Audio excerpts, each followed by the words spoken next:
Bonjour tout le monde, soyez bienvenus à cette vidéo spéciale anniversaire. Donc aujourd'hui, 1 an que je suis sur YouTube. J'ai eu des bons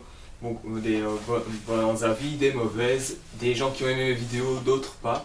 Mais voilà, c'est le sort sur YouTube, donc il y en a qui peuvent aimer, d'autres pas. Donc aujourd'hui, pour cette vidéo anniversaire, je vais faire une petite sélection vidéo que je peux soit vous conseiller ou pas vous conseiller. Alors le premier film, Aviator, sorti en 2004, réalisé par Martin Scorsese. Alors ce film est considéré comme étant l'un de ses meilleurs films. Martin Scorsese, je vous le dis, je suis pas un grand fan de ce metteur en scène, j'ai pas vu toute sa filmographie, mais il y a beaucoup de films que j'aime bien, il fait des très bons films. J'ai aimé Ses Infiltrés, j'ai aimé son Gang de New York, j'ai aimé son Shutter Island, et son meilleur film, et je vous le dis direct, c'est Hugo Cabret, que je trouve super. Je l'ai même vu en 3D et c'est exceptionnel comme film.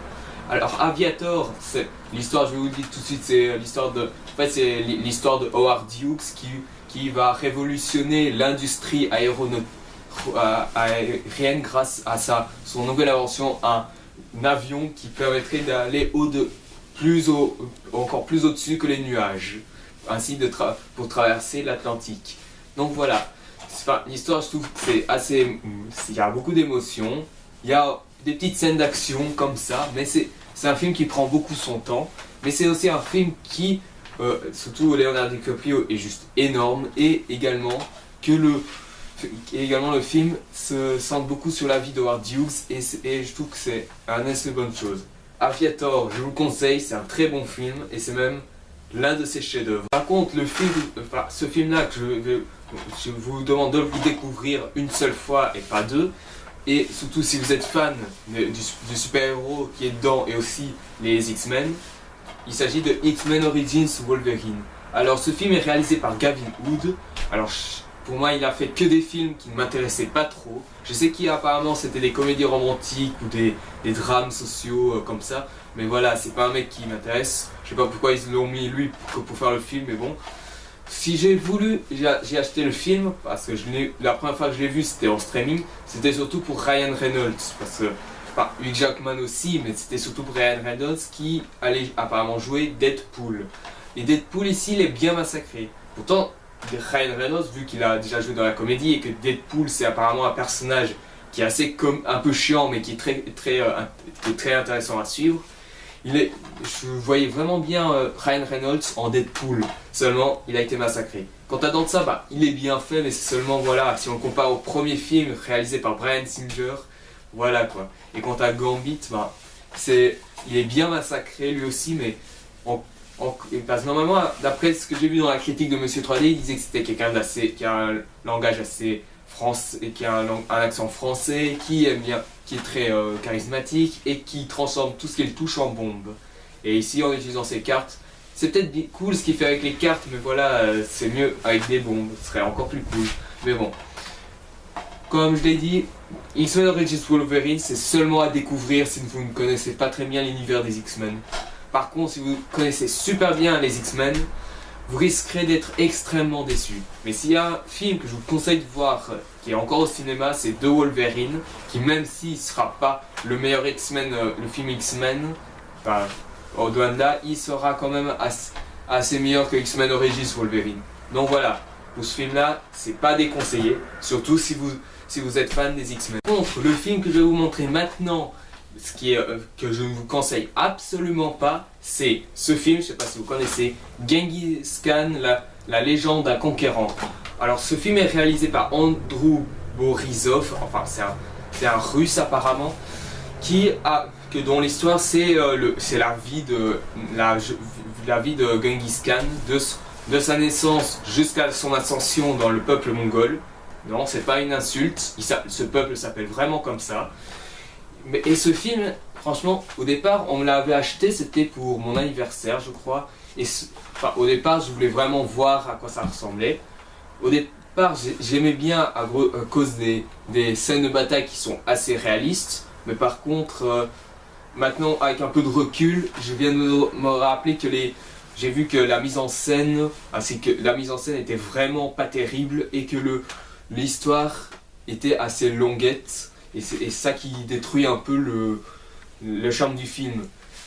Le seul truc qu'on peut voir pour le film, c'est peut-être ces scènes de bataille, mais ne cherchez pas à avoir un film extraordinaire, puisque ce film est très très lent. Donc voilà, je ne conseille surtout pas ce film, surtout si ce film est surtout très lent. Et un bon plaisir coupable pour l'avant-dernière vidéo que je vous conseille, bah, ici c'est ce film, surtout que c'est un film qu'il y a du cuir, de la moustache, des explosions. Bah, le cuir et la moustache, c'est presque comme le daron. Bah, c'est l'agence Touriste ou The A-Team en version originale. Alors, ce film est réalisé par Joe Carnahan. Moi, je sais pas trop quel autre film il a fait. Et il a été apparemment scénarisé par le mec qui a fait Die Hard 5. Ouais. Il a fait Hitman, bon plaisir pour coupable aussi. Il a fait également X-Men Origins Wolverine, que j'ai oublié de le dire. Mais bon, ici, je vais vous dire franchement, l'agence Touriste, je ne suis pas fan de cette série.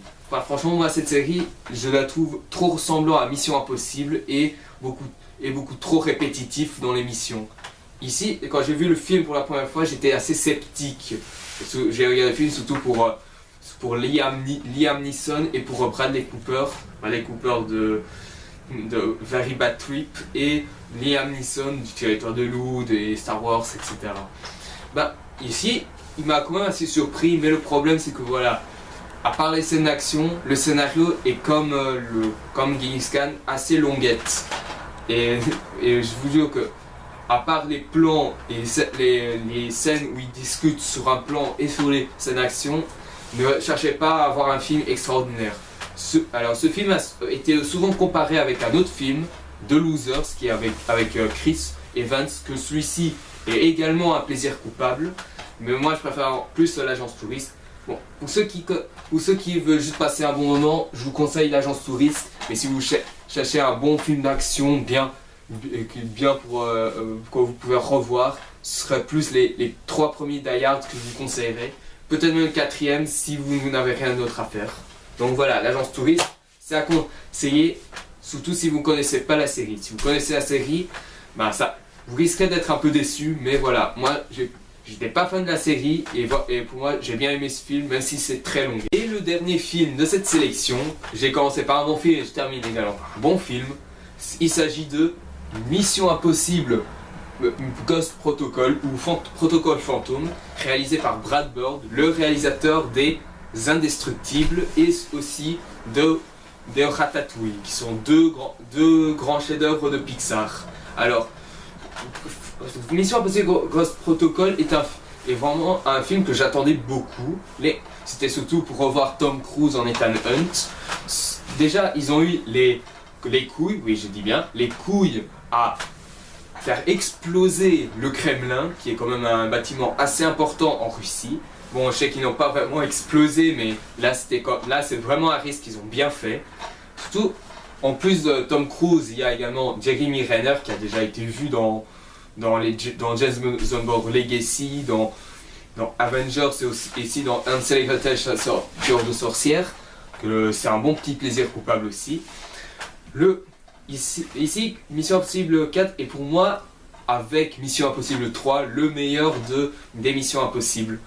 Mais Mission Impossible 2 était très sympa, enfin j'ai bien aimé. Mission Impossible 1, c'était un bon film, mais que malheureusement ça a lorgné trop dans le thriller malheureusement.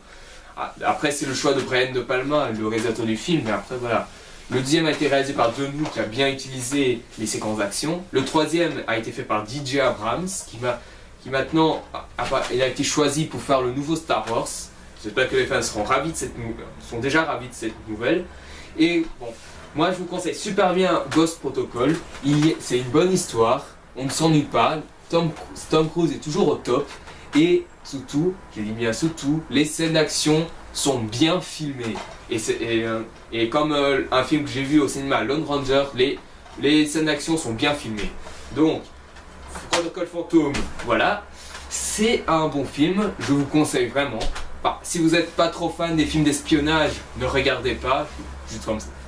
Mais sinon voilà, si vous aimez bien les films d'action et en même temps les films d'espionnage, si vous avez déjà vu James Bond, bah voyez Ghost Protocol parce que franchement c'est un truc que j'aime bien. C'est vraiment comme Protocol, comme James Bond, sauf bien sûr sauf James Bond qui se tape la fille, sauf qu'il n'y a pas le héros principal qui se tape la fille, mais ça c'est une autre histoire. Voilà, pour terminer cette vidéo spéciale anniversaire, je dois quand même vous dire les prochains projets de critique que je vais faire. Alors on restera toujours sur 2013, je vais donc parler de Lone Ranger, je vais parler de Wolverine, et je vais sûrement parler de Pacific Rim, ou encore, je dis bien ou encore parce que je suis pas vraiment sûr, sorti en 2013, qu'est-ce qui est encore sorti en 2013? Oui, je sais qu'il y a eu d'autres films qui sont sortis en 2013, mais c'est vrai que, qu'est-ce qu'il y avait d'autre? Ça c'est, je sais que, peut-être, ah oui c'est vrai, R.I.P.D. seulement, peut-être ça que je le parlerai aussi. Donc voilà. Et ensuite après ça, je ferai une autre rétrospective. Une rétrospective pas quand même qui était un bon réalisateur, mais je vais parler d'un très mauvais réalisateur, deux surtout, qui n'en sont restés que dans un seul genre du cinéma, la parodie. Et je vous dirai plus ça quand cette rétrospective arrivera. Donc voilà, je vous donne rendez-vous pour la critique de Wolverine et je vous dis à la prochaine.